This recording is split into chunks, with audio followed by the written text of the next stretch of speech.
Hello বন্ধুরা, কেমন আছো তোমরা সবাই? আশা করছি ভালো আছো। আমিও খুব ভালো আছি। আমার চ্যানেলে নতুন আরেকটি ভিডিওতে তোমাদের সবাইকে স্বাগত।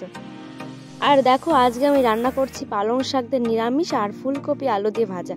কারণ আজকে বুধবার, মা বাবা মাছ মাংস খায় না। আর দেখো, কড়াইতে আমি আগে কটা পালং শাক দিয়ে দিয়েছি, আর কটা ধরছে না বলে একটু পরে দেবো। আর তারপরে দেখো, একবার রান্না করে আমি খেতে বসে তোমাদের সাথে কথা বলছি। আর এদিকে দেখো, আমার পালং শাকটা একদমই ভালো হয়নি খেতে। দেখে তোমরা বুঝতে পারছো কেমন হয়েছে। আর আলু ফুলকপি ভাজাটা করেছি আর ওটাতেই খাচ্ছি। আর পালং শাক আমারও বেশি একটা ভালো লাগে না খেতে। আর ইউপির পালং শাক তো একদমই ভালো না বন্ধুরা। পশ্চিমবাংলার সব কিছু একটু অন্যরকম খেতে, আর এখানকার সব কিছুই অন্যরকম খেতে। আর তোমরা ভাবছো হঠাৎ করে এটা কি? এটা কিন্তু ছড়া পিঠে। তোমরা কি নামে চেনো আমাকে কিন্তু কমেন্ট করে অবশ্যই জানিও। আর অনেক দিন ধরে খেতে ইচ্ছা করছিল, সেই কারণে মাকে বললাম আর মা এটা বানিয়ে দিল। আর তোমরা ভাবছো যে ইউপিতে আমরা চাল কোথায় পেলাম? আতপ চাল। কারণ বন্ধুরা, আমরা তো ইউপিতে আতপ চালই খাই, সেজন্য চালের কোনো অসুবিধা হয়নি। কিন্তু যে চালটা ভাত খাওয়া হয় সেই চালের পিঠে কিন্তু একদম ভালো না।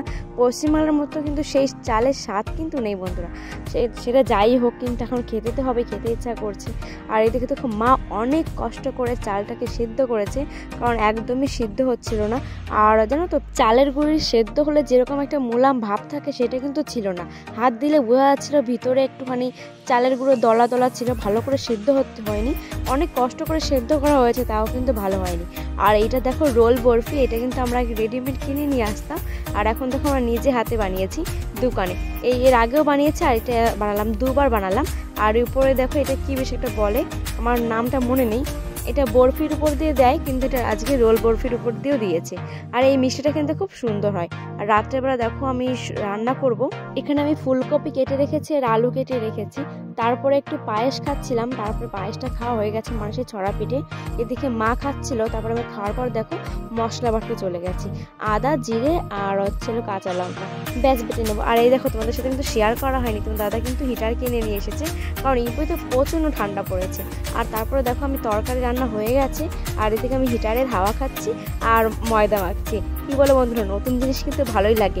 কদিন হোক, তারপরে কিন্তু ইচ্ছা করবে না হিটারের হাওয়া খেতে। কিন্তু হিটারের হাওয়া খেতে ভালোই লাগবে, কারণ শীতকাল তো, সেজন্য ভালোই লাগবে। তখন যা ঠান্ডা পড়েছে, হিটার না হলে চলছে না। আর এদিকে দেখো বন্ধুরা, আমরা খেতে বসে গেছি আলু ফুলকপির তরকারি আর রুটি। আর আজকের ভিডিওটি এই পর্যন্তই। দেখা হচ্ছে পরের ভিডিওতে। টাটা বন্ধুরা।